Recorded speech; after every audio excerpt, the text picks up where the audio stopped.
In the interests of comprehension, I will not deliver my paper in Zulu.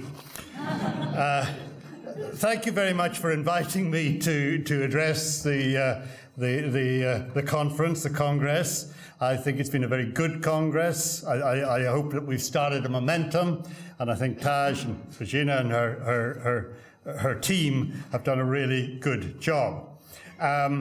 It's been 25 years since Jarmo O'Loughlin and I met in Dublin, and when we did, we talked about having a conference of South Irish, those in the Southern Hemisphere. And I suggested that we wouldn't invite anyone from the Northern Hemisphere to it. It would just be the Australians and the South Africans and the Argentinians and the Fijians and I don't know what elseans. Well, it didn't happen, but we're, I think, quite well represented in this Congress. And sometimes you find in the spectrum of the diaspora, it is the smaller areas of settlement that are interesting or have special interests. You all know Don Atkinson's book about the Irish diaspora, and he talks about that spectrum, and in that he says that America is at one end of the spectrum and South Africa is at the other end of the spectrum. Well, whether he is or not, we can look at in the next couple of minutes. Okay, there were 4 lion lounging on a dirt track in Mashonaland bushveld, when the, I quote, smallest bishop in Africa's largest diocese, Billy Gall of Derry, happened to walk straight in amongst them. The boldest of the lion spoke first. "We've eaten whites, we've eaten blacks. You we're especially pleased to greet. One item our menu sadly lacks, a dish of Episcopalian meat." Now, legend has it amongst the locals that Bishop Gall was saved because he started to read from the Anglican Book of Common Prayer. The lion, who clearly were not members of the Church of Ireland, fled. Fast they tore across the wild, little they cared in what direction. They might equally have fled from the Fermanagh-born Dean Henry of Grahamstown, of whom it was said that he could speak by the hour about anything or nothing very cleverly indeed, often contradicting at the end of his speech that which with he started. Henry also commenced the publication of what became the Johannesburg Star newspaper, one of Africa's great newspapers, which is still published to the present day. It is an interesting fact that there are now more South Africans living in Ireland than there are Irish living in South Africa. This is the first time in 230 years that the balance has been reversed. Another interesting fact, which comes from the Irish Embassy in Pretoria, is that it is the 5th busiest passport office in the global Department of Foreign Affairs and Trade system, with 3,240 renewal passport applications being undertaken in 2016. And between 2014 and 2015, passport processes increased by 27% in that embassy. The total number of Irish passport holders in South Africa is estimated to be around 35 to 40,000. And to this must, of course, be added folks from the north of Ireland who travel under British passports. Yet few in Ireland associate Africa with Irish settlement outside of the missionary endeavour and the weekly collection for African babies at the chapel door. They might recall Irish peacekeepers in the Congo, they might cite Roger Casement, or they might cite Sean McBride and the United Nations Commissioner for Namibia. But Irish settlement on the continent, which dates from the 1780s, before the first fleet reached Australia was largely airbrushed out of Irish consciousness. Now, why was this so? Of course, colonialism, and especially apartheid, is an important factor. But it also involves, until very recently, independent Ireland's airbrushing out of its collective memory anything which associates itself with the forces of the British monarchy, colonial expansion, colonial administration, and colonial exploitation. King Ketchwell Kwamapande famously lamented first the trader, then the missionary, and then the red-coated soldier. Ladies and gentlemen, the Irish in Africa were knee-deep in all three. But there was another factor. Atkinson writes of archival sources in South Africa, hardly a glut of information. And he is correct in that. There are practically no emigrant letters, only one Irish newspaper, which lasted for 22 months before destroying itself, only a handful of autobiographies that are relevant, a paucity of professional papers in any archival depot, a similar paucity of shipping lists. The historian of the Irish and the diaspora and Africa must dig very deep to find gold. There were a host of Irish governors, colonial secretaries, district officers, and colonial surveyors, Catholic and Protestant, all with their feet well ensconced under the African imperial table, and perhaps more so than any other part of the British Empire. African governorships did not pay particularly well in relation to the hardships and the expenses incurred. And that may be part of the reason why the Irish got a foothold in there. The exception was the Cape Colony, where the governor earned twice, he earned double the amount received by any other colonial governor on the continent.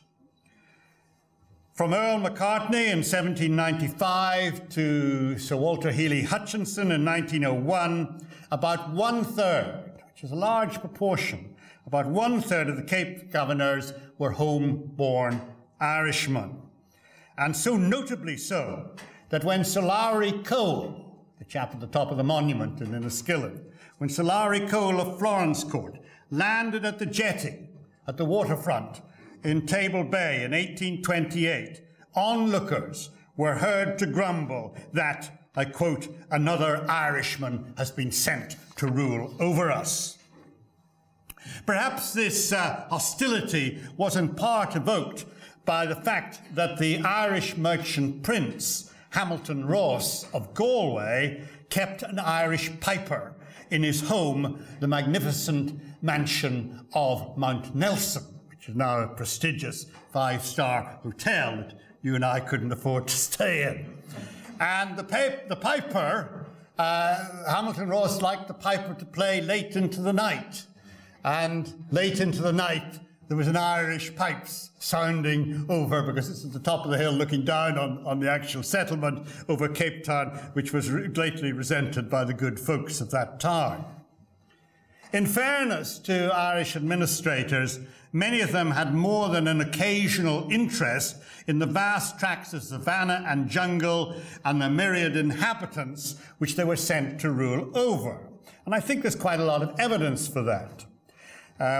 Maybe it was because of the setup that they came from in Ireland. The monument, there's a monument in the square in Jamestown, if you've ever been to St. Helena.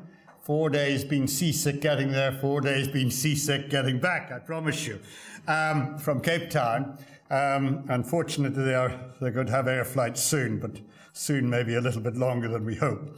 But in the main square, there is a monument, the only monument, and it's to an Irishman, to an Irish administrator called Dr. Arnold, and it reads, "The greatest friend St. Helena ever had." The same might be said of Crooks and Sierra Leone.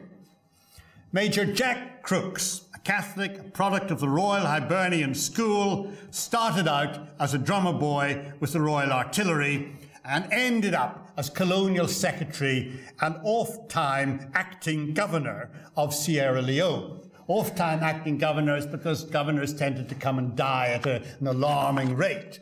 But obviously, Crooks had something in his blood that the mosquitoes didn't like, and he just went on. So he was forever acting governor of the colony.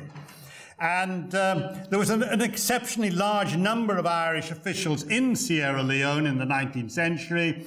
Berkeley, Doherty, these are the governors alone, Berkeley, Doherty, Melville, McCartney, and Pope Hennessy. But in particular, it was Crooks's love for Sierra Leone, which was legendary. And he left 2 permanent contributions in the form of a school book.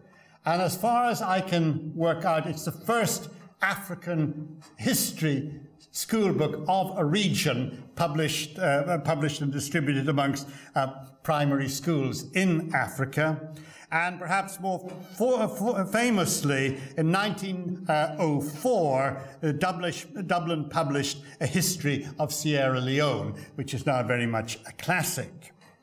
Another benefactor was Sir Alfred Maloney of Gambia and then Lagos, who in 1887 published a sketch of the forestry of West Africa. The Earl of Caledon introduced in the Cape a uniform system of weights and measures.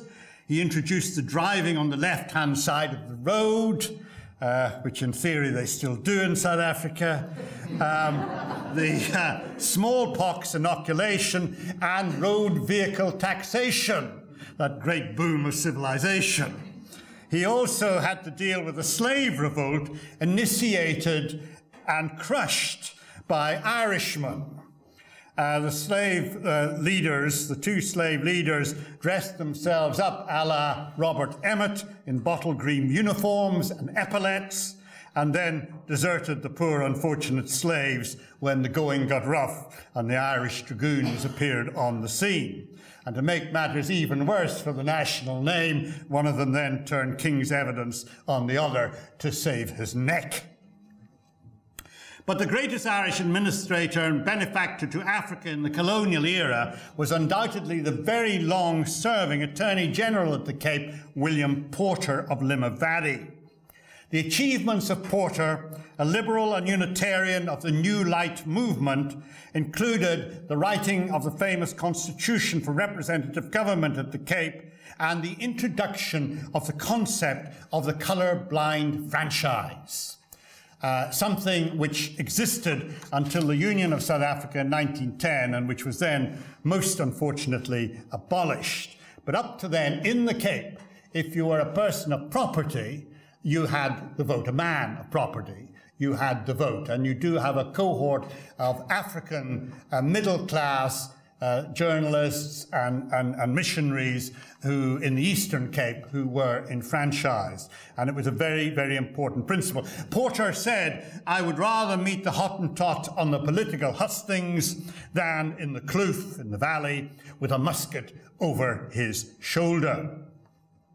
Irish prime ministers in Africa included Colonel Alfred Hyme of Kilcoole, who became Prime Minister of Natal, and in the Cape Colony, Sir Thomas Uppington, the Afrikaner from Cork.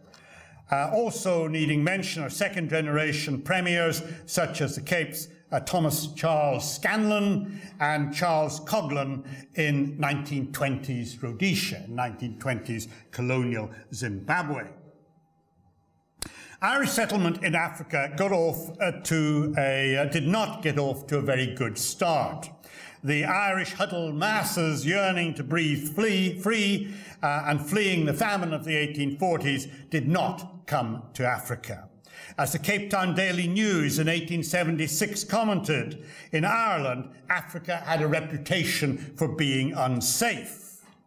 And as a result, I quote, the Irish pour across the Atlantic, sometimes to a glutted labour market, where they find themselves frequently worse off than at home. There is much in a name. Attempts at Irish migration schemes, especially to the Cape in the 1820s, were viewed as endlessly problematic by the British colonial authorities. And an 1857 venture to ship out 100 Irish women and girls from Cork to the Eastern Cape was also regarded as a troublesome failure. And yet, Irish people did come to the continent, and especially to the southern part of the continent. This was greatly assisted by the arrival of a large number of British troops on the continent from the 1790s onwards. We were discussing a couple of nights ago the concept of whether an Irishman in a British regiment in Africa could be talked about as an Irishman in Africa, because they came and they went, and they sometimes would be posted in Asia, sometimes in the West Indies, sometime in Africa. It didn't really make them Irish in Africa. But in fact, it did, because of the extraordinary, and they fought in all the great battles of Africa, from the Nile and Sudan campaigns, Tel El Kabir, to Eland's Lacter, Khartoum to Congela, packed with Irish soldiers. And Irish regiments were frequently, and here I think one could talk about Irish soldiers in Africa, when they were garrisoned in an African town. They stayed there for, what, 5 to 7 odd years, sometimes longer. And I think then they become part and parcel of a wider community. And often resulting, but what is important, and perhaps more important, is that these Irish regiments turning up, and Irishmen in English regiments, Scottish regiments turning up, led to a large number of Irish desertions. A large number of Irish desertions, a certain number of Irish being discharged and deciding to stay in whatever part of Africa they might be. And frequently, and interestingly, hightailing it across the colonial-drawn frontiers into African kingdoms and African chieftainships, where they settle quite happily into African society. There were also the frontiersmen, the Irish frontiersmen, who lived a shadowy life between two cultures, rough and ready, speaking a strange patois, half African, half rural Irish, God help us, very much of their own. Frequently loners, Irish hunters, Irish traders, Irish gun runners, they're very good at gun running, Irish wood sawers, social outcasts, and especially ox wagon transport riders, the great juggernauts of the African continent, the transport riders. Such as Henry Longcast of Zululand, who married a Zulu woman and lived near Nkandla Forest, who, when the chips were down, acted as an interpreter and a guide to Lord Chelmsford and then Sir Garnet Wolsey. However, despite his written commendations and his British War Medal, because he had cohabited with a Zulu woman, was excluded from colonial society and was forced to return to Zululand, where he lived and died after the war in penury. There is some fragmentary evidence of small and isolated Irish-dominated settlements of hunters and traders scattered around the African coast. And we're going back here to the 16th, 17th century, very, very early. And indeed, I have often felt that those free-spirited white hunter-trader settlement in Port Natal up the east coast was essentially a group of mainly Irish and colonial Irish with names such as Finn, Cain and Ogle, who quite happily lived on the fringes of King Shaka's Zulu kingdom and who married or cohabited with Nguni women. Even within the colonial frontiers, Irishmen were frequently living beyond white society. The first Catholic bishop of the Cape, Raymond Griffith of Wexford, denounced such living in sin, and in the 1830s actively, personally set out to break up wherever he could, such cohabitations of Irishmen with Khoi or African women when he found them. And his diary goes into embarrassing detail on this. Occasionally one comes across an Irish woman living in African society. And Charles van Onselen, the great South African historian, has written and published about this, such as Martha McKeown, who ran away from a convent. She literally climbed over the convent wall and ran away to become the Basotho chief Malopo's 11th wife in Basotholand, where she was very happy.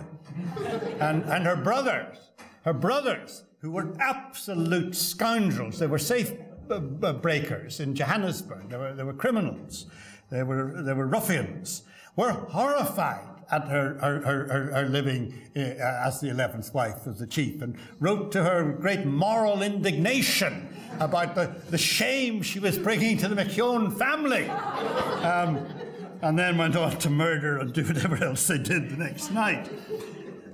There were Irish scientists and Irish naturalists. The most, I think the most famous, and Patricia's working on his papers in Trinity at the moment, William Harvey, the botanist.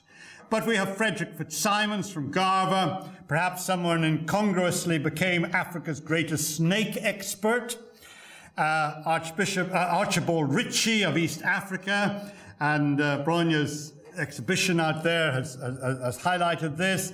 For decades was Kenya's chief game warden. There was Stevenson Hamilton, founder of the Kruger National Park, and Frederick Vaughan Kirby, who in a way is a more interesting character in Zululand. All Irish, all conservationists of the early 20th century. But were they Irish? Stevenson Hamilton, born in Dublin and served in the Dublin Fusiliers, is now solidly claimed by the family, I believe, as a Scot. And the Campbells, who for 200 years lived on the windswept coasts of West Donegal, got off the ship in Durban as haggis-eating, kilt-wearing Scots, a more desirable commodity in that last English outpost of the British Empire. And on Burns Night, you'll find the Campbells of Donegal having their festivity, and on St. Patrick's Day, you won't find them anywhere. The Adventures of Thomas Park, who died in 1893, the first known Irish person to cross the African continent, made a big splash back home, and since 1896 a statue of him has stood outside the Natural History Museum in Dublin, an institution formally and significantly opened by David Livingstone in 1857, and containing in its basement the natural history specimens of Roger Casement, sent back by Casement from the Congo, Mozambique and Natal. The trouble with these national heroes is that the focus is always on the political aspect. And very often, and especially the case of Casement, someone needs to do a book on Casement the naturalist. He was fascinated by natural history. The other thing about Casement is, of course, which is always or frequently ignored, in that, of course, he had a brother, a rather eccentric brother called Tom, who lived in Natal. And whenever he had a free minute, whether he was West Africa or East Africa and the Portuguese territories, he would hightail it to Durban and go up and see his brother in Vitsy's Hook, which is in the Drakensberg Mountains, where he ran a hiking, I don't know what you'd call it, enterprise. Casement also was very much in with the gentry of Cape Town. I noticed in a recent auction that one of his Cape Town letters was sold at some fantastic sum, $20,000 or something. I'd aimed to buy it, and I had a budget of €300, but I was out of the bidding fairly quickly. but it has been long felt, and contrary to popular perception, that it has been, okay, I'll start that again. So you have people like Casement, you've got people like Livingstone opening the thing. Park's adventure was no more extraordinary than that of a fellow Irishman, Benjamin Green, who 60 years before Park had crossed the fever-ridden plains of Maputaland, naming it on the way the great water pans after the lakes of Killarney. Surprisingly enough, the local Tonga people declined to adopt the names, so they died, as did Green on his return journey from the ramshackle Portuguese fort at Lorenzo Marques, thus making him the first Irish green martyr of Africa. The Irish in Africa, and certainly perhaps outside of East Africa, which is an interesting case study in its own right, bucked the emigration pattern of the United States and Australia, as many Protestants as Catholics, mostly young men in their early 20s, educated or semi-educated, not wealthy but not impoverished, invariably literate, and completely lacking in any sentimentality that their American cousins might have had. Their numbers were never great, perhaps 60,000 at their height, about 1900. That is excluding the 30,000 Irish troops, at least that's the number that I've tried to work out, that fought in the Boer War against the Boers. Of course, there was also 2 Irish commandos of about 500 men in total who fought for the Boers. So at the Battle of Dundee, the Battle of Talana, you had Irish fighting and killing Irish. But I have long felt, and contrary to popular perceptions, that in Africa there may only have been 60,000 Irish, but in actual fact numbers don't really count. And I give for the example of the colony of Natal, at the turn of the 19th century, with its Irish-born population of only 2,000 individuals. That is 3% of the white population and 0.3% of the total population of the colony of Natal. And yet, when Major John McBride and his Irish commando of 300 joined the Republican forces of the South African Republic on the 11th of October 1899, invading the Crown colony, and made post-haste to loot the town of Newcastle, founded incidentally by Dr. Charles O'Grady Gubbins of Limerick, the Irish commando was in fact invading a political entity which at the time had the following: the governor was Irish, the Prime Minister was Irish, the Chief Justice was Irish, the Attorney General was Irish, the military garrison commander was also Irish. And I met with White the General, and he's looking thin enough, and he says the boys in Ladysmith are running short of stuff. Faith, the dishes need no washing, now they're left so nice and clean. Oh, it's anything but pleasant to be starving for the Queen. And the cherry on the top, the garrison regiments in Natal in 1899 were the Dublin Fusiliers and the 5th Irish Lancers. It should be noted that other Irish commanders in that war included Generals Cleary, Generals White, Kitchener, Roberts, and the remarkably and often neglected Wexford-born head of British military intelligence, Major General Sir John Ardor, the man who was made the scapegoat for the early British defeats in Black Week. A generation before, the continent had seen Generals Buller, Connolly, Colley, and Wolsey. General Kitchener, Roberts, and White are all off to South Africa to have a jolly good fight. And when the war is over, how happy we shall be. We'll get old Paul Kruger and we'll hang him from a tree. Irish militia contributions to the subcontinent, such as the Cape Town Irish Rifles, the Grahamstown Irish Volunteers, Driscoll Scouts, and Field Marshal Robert's bodyguard, which was referred to as the Irish Squad, were minimal. Later, however, there was a very different setup with the formation of the Transvaal Irish Regiment of the then South African Defence Force. Colonel Parsons of Parsonstown in Offaly commanded the 60 field artillery pieces at the Battle of Tugela Heights. And in the height of the battle, we are told that Winston Churchill dashed up to him and said, "Colonel, Colonel, you are making history." To which Parsons took out the monocle from his eye, looked at Churchill and said, "Go to hell." The reason why the Irish in Africa, and certainly in southern Africa, were so prominent was because they were concentrated in various occupations. The diamond mines in Kimberley first, then the gold mines of Johannesburg, the railways, and it was the railways in a sense that made Africa. The railways as middle management, as train drivers, station masters, and the like.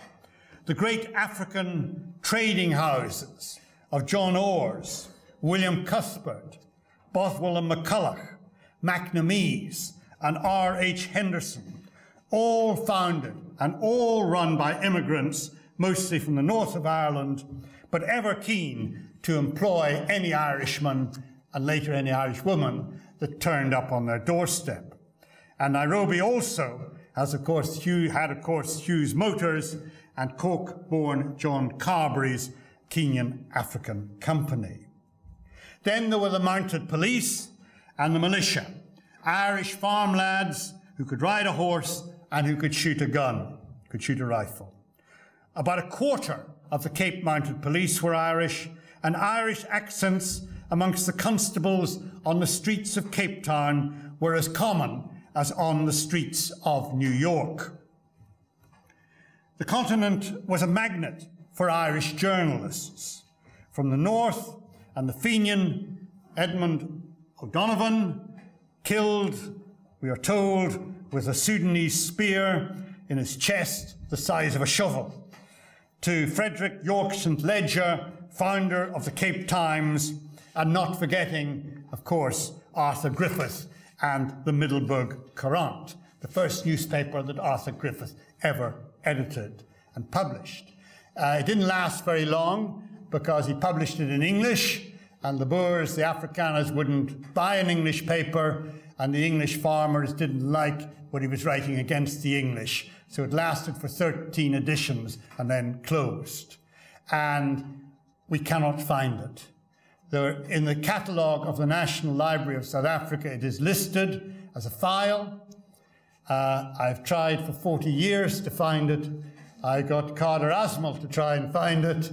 I got Eamon O'Toole, the first Irish ambassador, to try and find it, and we all were unsuccessful. And we have a horrible feeling that at one stage it was lent out to someone illegally and has never been seen since. So we don't actually know very much. Patricia did an article on the Middelburg Courant in our journal, Southern African Irish Studies, from fragmentary pieces that someone had copied in the National Library here. But it's a great shame and a great pity. So on eBay, if you ever see a copy of the Middelburg Courant for sale, please buy it.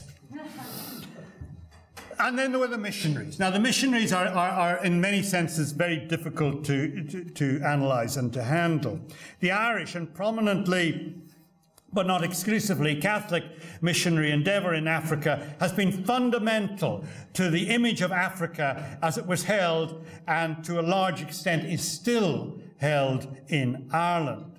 And it is tempting to say that Irish missionaries were frequently immigrants in disguise, as many of them, in fact most of them, left their bones in Africa. But I do not think this is so for a variety of reasons. They were clearly independent of Irish communities in Africa, or tended to be independent of Irish communities in Africa. And to a degree that, certainly in the rural parts of Central and Southern Africa, that is still the case. Irish missionaries came to Africa from the Congo from the 1870s, Northern Rhodesia, Zambia, Southern Rhodesia, Zimbabwe, Sierra Leone, Uganda, obviously Kenya, and to the Cape. But they did not have it all their own way.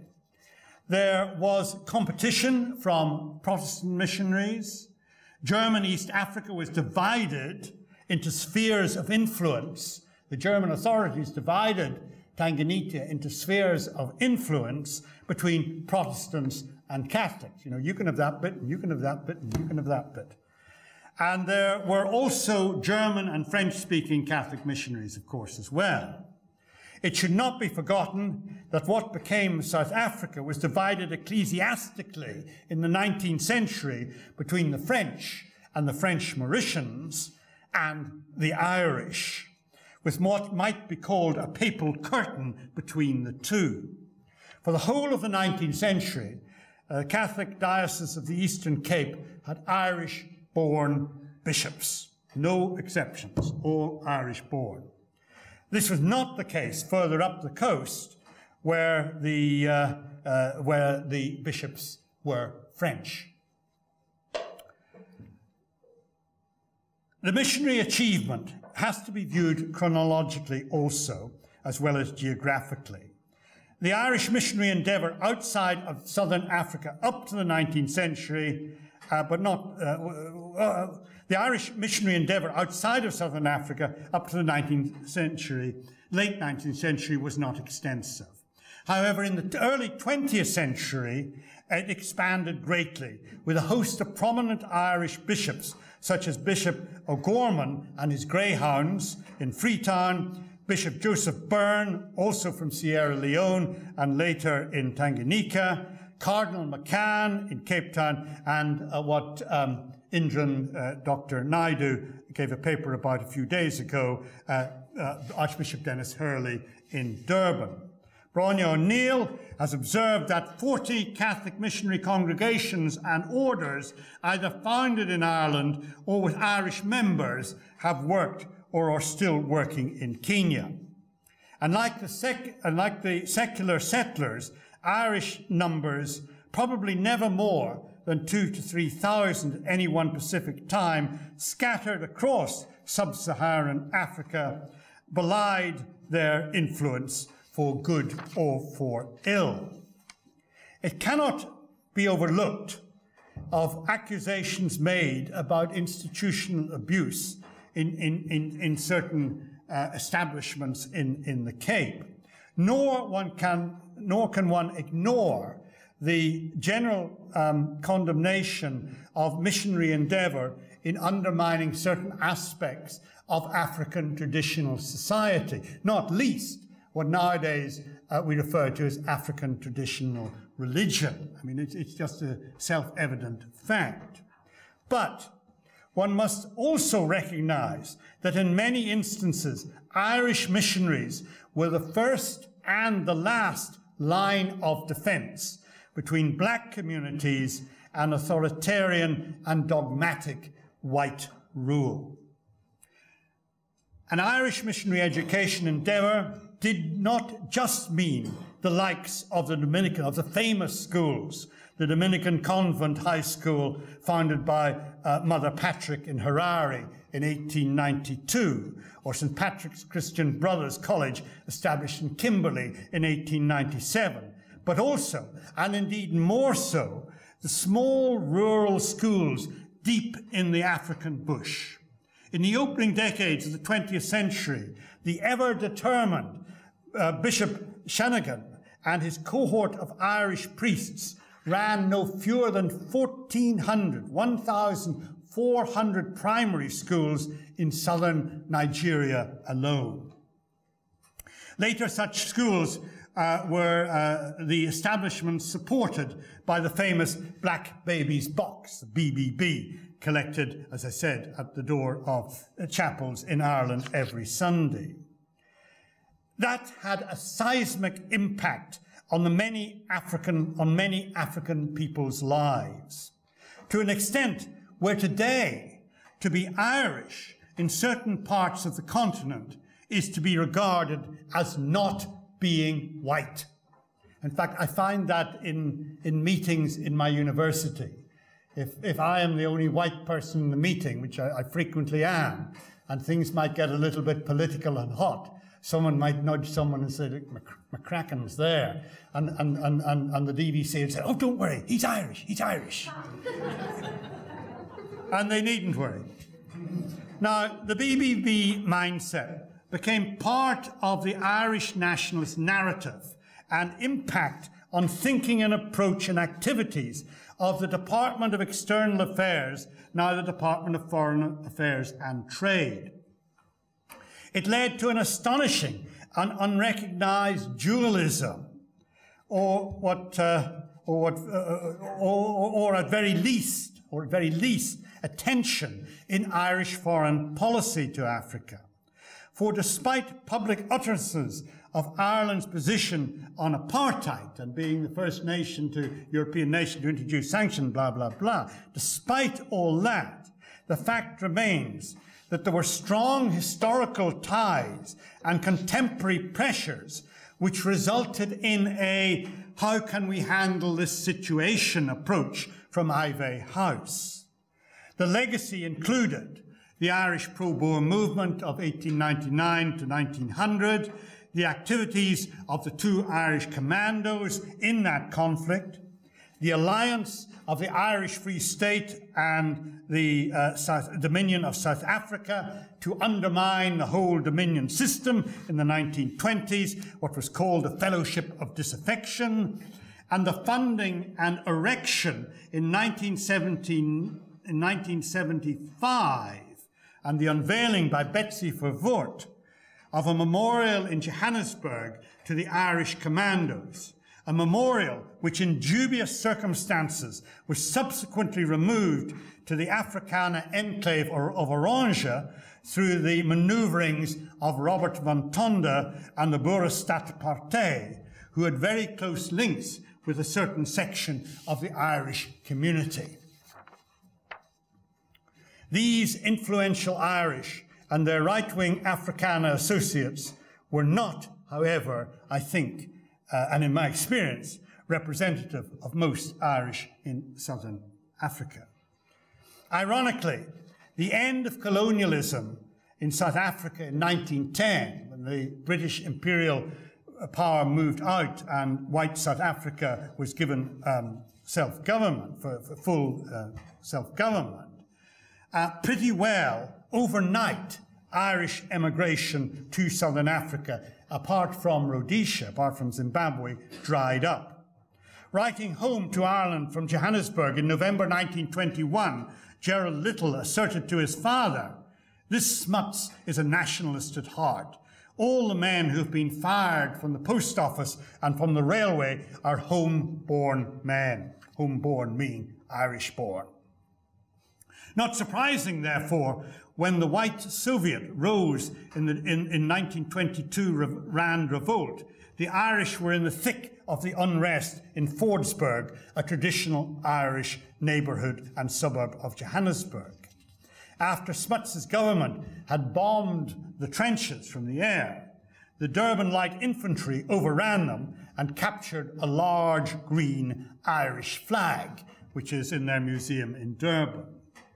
Emigration consequently declined to a trickle of about 200 Irish people from north and from south settling in South Africa after that.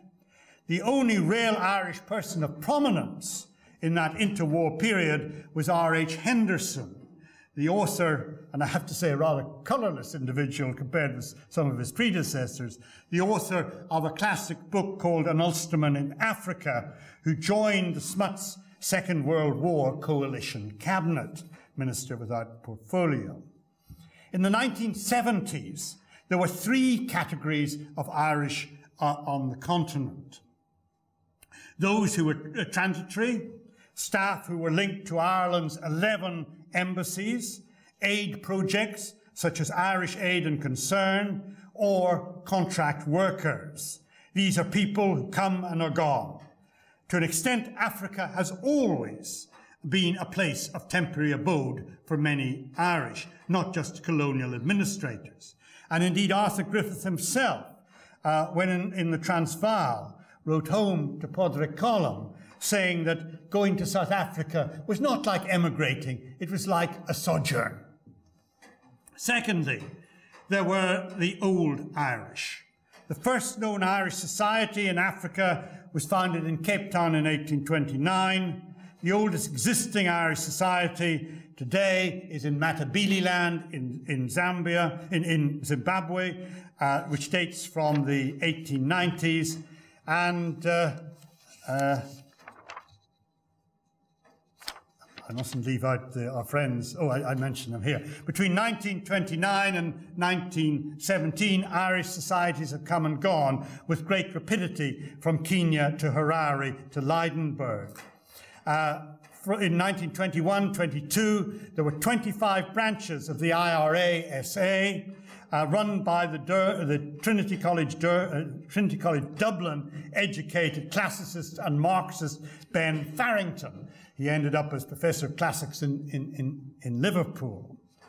And as this society self-destroyed itself during the Irish Civil War, in 1924, an Irish society still in existence emerged in Kenya, thanks to Edward Figgis of the Nairobi law firm of Daly and Figgis. The grandest Irish club building was in Jeppe Street in Johannesburg, dating from 1907, with an imposing staircase, 3 billiard rooms, a grand function room, a reading room, and rooms for Irish dances and Irish language classes. It was in this building in 1914 that the South African Irish Regiment was founded.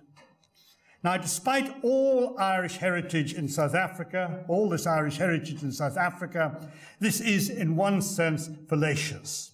The vast majority of Irish passport holders are detribalized, with neither interest nor knowledge of Ireland. And this is how it has always been.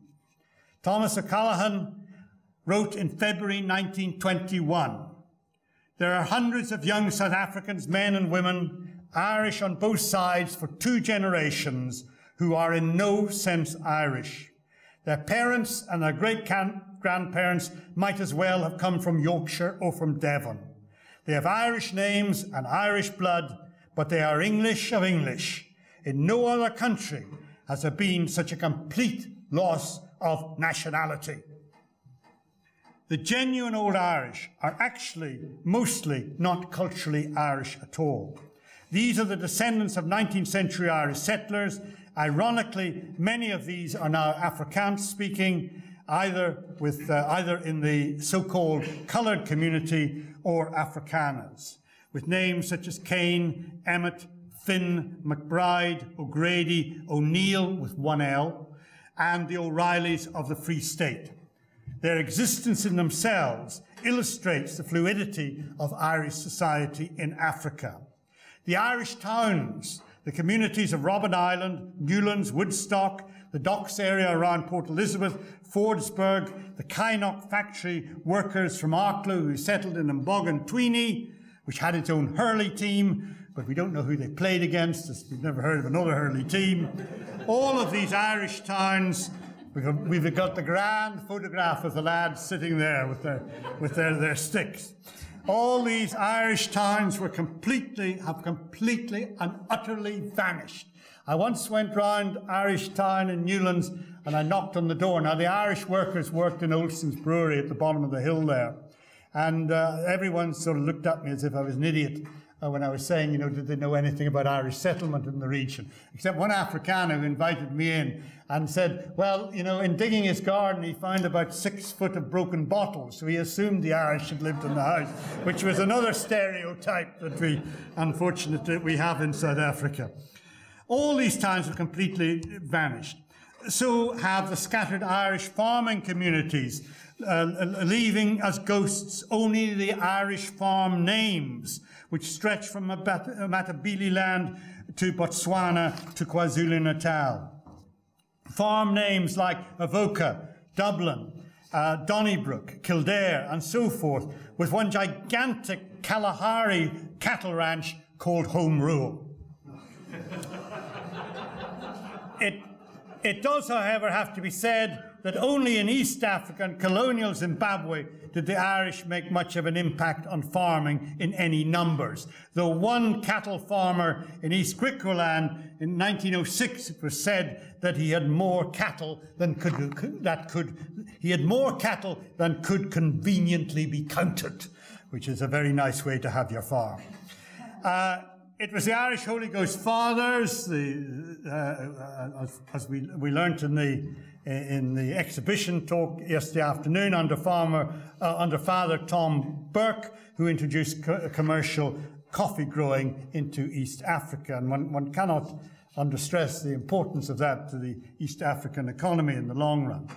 Incidentally, the first recorded Irish-linked African place name dates from 1488, when Vasco da Gama, the explorer, named the most southerly headland of Africa St. Brendan's Point.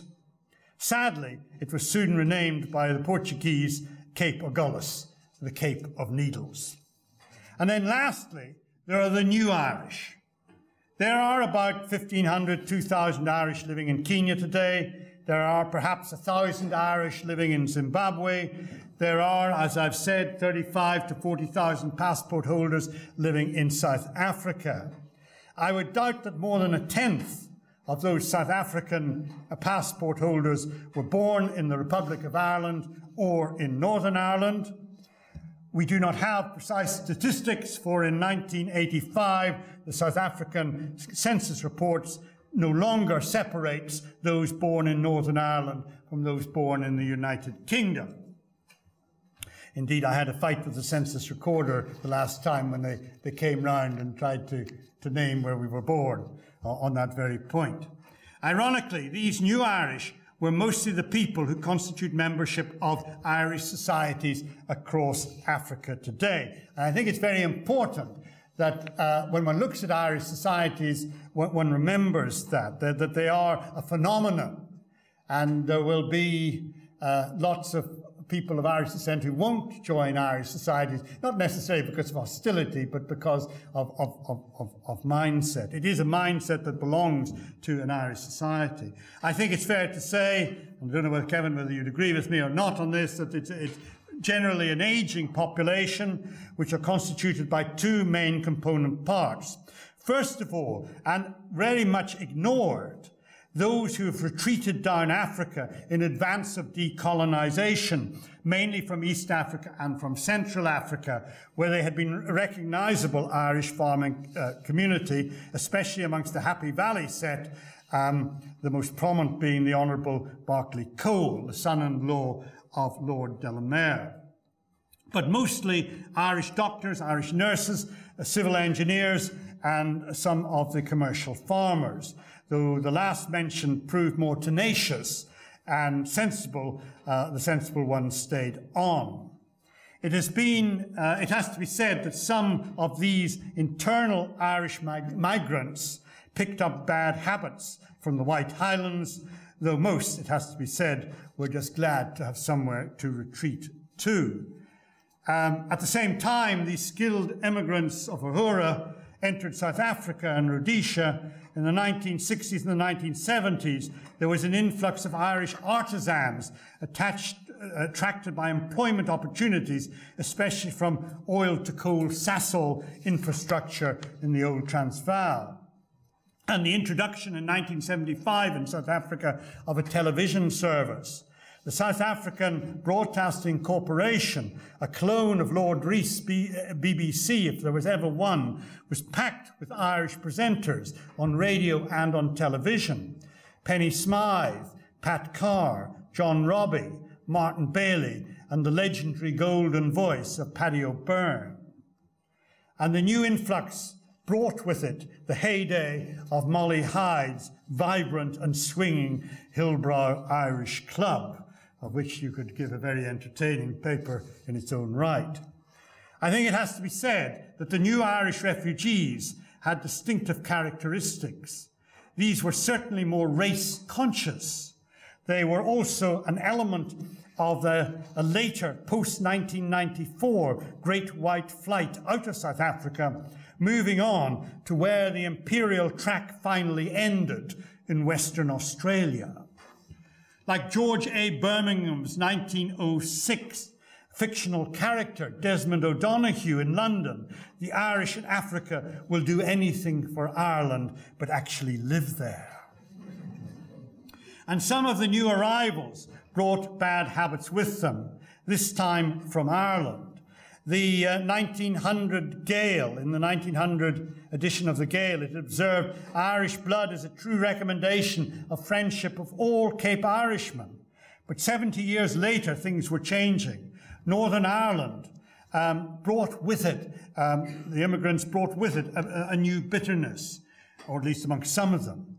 This produced the emergence for the first time in Africa, and despite Orangism and the Irish foresters having existed on the continent since the 1850s, this produced Irish sectarianism, symbolized by the bizarre blowpipe missile episode, and the extraordinary rise and very dramatic fall of the Johannesburg Irish Businessmen's Association. It has been my experience in looking at the Irish in Africa that the Irish were quite happy to accept the status quo of the existing order of the day, then and now. Be it in the early days living in the Xhosa or the Zulu kingdoms, or the colonialism of Kenya, Uganda, Malawi, the Confederates of Rhodesia, the Cape and Natal. But equally, the republicanism of the Transvaal or the Orange Free State republics. The Irish in Transvaal fought for the Boers. The Irish in the Cape fought for the British. The Irish accepted the government in power, or rather the existing political dispensation. The Irish were not conspicuous, in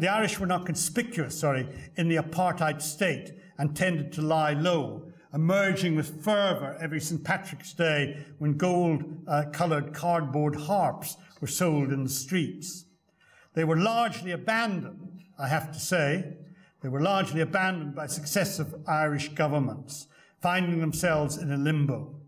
Most did not vote nationalist in South Africa, but equally, they did not tend to support the liberation struggle, though there are one or two exceptions.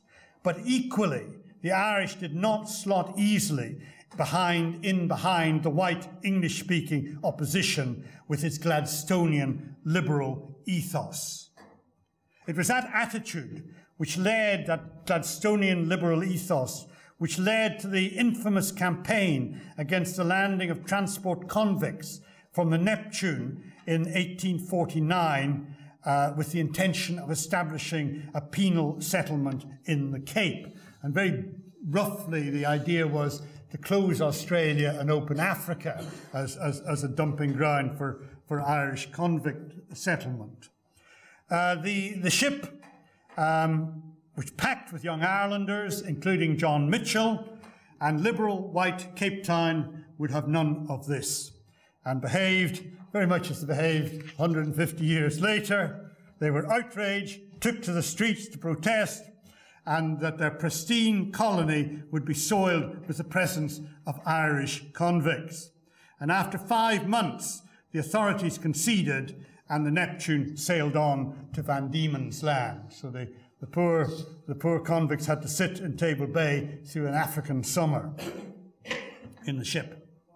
This episode of one brief moment opened up the intriguing prospect of mass Irish migration, so that today, mass Irish migration into Africa, so that today, instead of an ANC government, one might face the prospect in South Africa of a Fine Gael government. Thank you very much.